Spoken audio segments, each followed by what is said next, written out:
മണ്ണിടിച്ചിലുണ്ടായ east Ottapalam പാലത്തിന്റെ ഇരുവശത്തെയും സംരക്ഷണ ഭിത്തിയുടെ നിർമ്മാണം പൂർത്തിയായി. ഇതോടെ നിലവിലുള്ള ഗതാഗത നിയന്ത്രണം പൂർണ്ണമായും പിൻവലിച്ചു.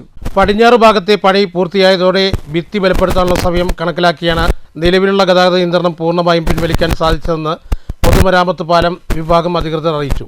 കഴിഞ്ഞ ഏപ്രിൽ 25-നാണ് പാലത്തിന്റെ കിഴക്കുഭാഗത്ത് സംരക്ഷണ ഭിത്തി നിർമ്മാണത്തിനിടെ മണ്ണിടിഞ്ഞ് ഇവിടെ ഭിത്തി നിർമ്മിച്ച മണ്ണ് നിറയ്ക്കൽ നേരത്തെ തന്നെ പൂർത്തിയാക്കിയിരുന്നു. തുടർന്ന് മണ്ണിടിച്ചിൽ ഭീഷണിയുണ്ടായിരുന്ന പടിഞ്ഞാറ് ഭാഗത്തും ആശങ്കകൾക്കൊടുവിൽ വിജയകരമായി നിർമ്മാണം പൂർത്തിയാക്കി. ഇവിടെ നിലവിൽ മണ്ണ് നിറയ്ക്കുന്ന ജോലികളാണ് പുരോഗമിക്കുന്നത്. നിലവിൽ ഒറ്റപ്പാലം ടൗണിലേക്ക് പ്രവേശിക്കേണ്ടതില്ലാത്ത വാഹനങ്ങൾ മംഗലം, മുരുക്കുംപറ്റ, വരോട്, കോതകൃഷി, വാണിയംകുളം വഴി ചുറ്റിയാണ് സർവീസ് നടത്തുന്നത്.